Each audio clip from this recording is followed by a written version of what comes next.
नमस्कार, वंदना देवरकर या यूट्यूब चॅनलमध्ये तुमचं स्वागत आहे। तर आज आपण पाहणार आहोत आपल्या दररोजच्या जीवनात उपयोगी पडणाऱ्या अशा काही किचन टिप्स ज्या आपल्याला दररोजच्या जीवनात या उपयोगी पडतातच। चला तर बघूया अशा काही आपण किचन टिप्स।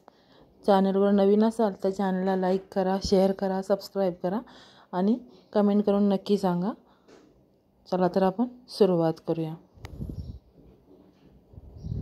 लिंबाचं सरबत अजून छान बनवण्यासाठी लिंबू सरबत बनवताना पाण्यात फक्त लिंबाचा रस नाही तर लिंबाचं सालही किसून घालावं। त्यामुळे लिंबाच्या सरबताची चव अजून छान लागेल।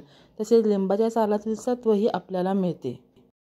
सुकामेवा बरेच दिवस टिकण्यासाठी त्याची पावडर होते किंवा बुरशी लागते, असं होऊ नये याकरता सुकामेवा नेहमी एअरटाईट डब्यात ठेवून फ्रीजमध्ये ठेवावा।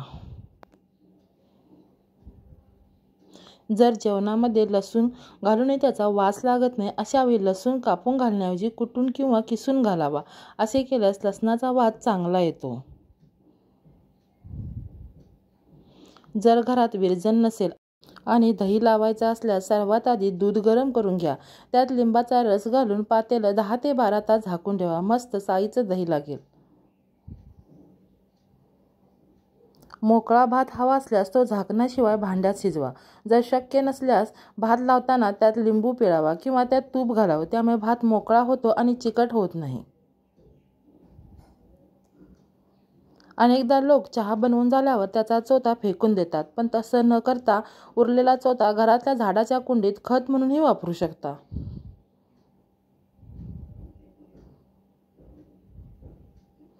जेवणात मीठ जास्त झालं असेल, रस्सा भाजी असेल तर त्यात थोडा उकडला बटाटा घालावा किंवा कणकेचा छोटा गोळा घालावा। त्यामुळे जास्त झालेलं मीठ शोषून घेतलं जाईल। थोड्या वेळानं कणकेचा गोळा किंवा बटाटा काढून टाकावा। शेवया, पास्ता किंवा नूडल्स शिजवताना चिकट झाल्यास त्यात काही थेंब तेल घालावं। गरम पाण्यातून काढल्यावर लगेच थंड पाण्याने धुवून घ्या। मग बघा, अगदी बाहेरच्या नूडल्ससारखे नूडल्स घरी तयार होतील। बरेचदा कोशिंबीर आंबट होते, हे सर्व टाळण्यासाठी दह्यामध्ये आधीच सर्व साहित्य घाला, पण मीठ घालू नका। कोशिंबीर वाढायच्या वेळेस त्यात मीठ घाला, म्हणजे ती आंबट होणार नाही।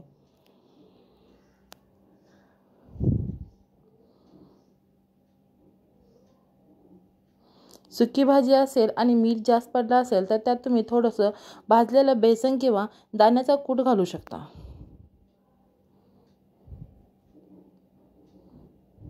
भेंडीची भाजी बनवताना त्याचा चिकटपणा जावा यासाठी ही भाजी शिजवताना लगेच मीठ घालू नये। जेव्हा भाजी शिजेल तेव्हा मीठ घाला आणि भाजीत तुम्ही लिंबाचा रस घालू शकता। असे केल्याने भेंडी चिकट होत नाही।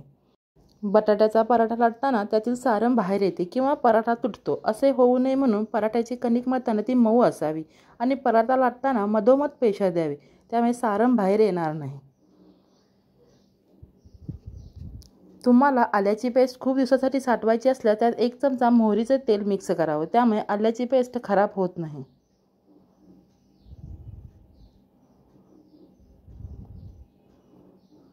अंडी उकडताना फुटत असल्यास अंडी उकडायला ठेवताना त्यात थोडंसं मीठ घालावं आणि मग अंडी उकडावीत। मग अंडी छान उकडतील आणि फुटणारही नाहीत। इडली मऊ आणि फुगण्यासाठी त्याच्या पिठात थोडा भात वाटून घाला, त्याचबरोबर सोडा घाला। असे केल्याने इडल्या मऊ होतील व फुगतील। कांदा कापताना डोळ्यात पाणी येत असेल तर कांद्याची साल काढून टाकल्यावर कांदा पाण्यात बुडवून थोडा वेळ ठेवावा। धन्यवाद।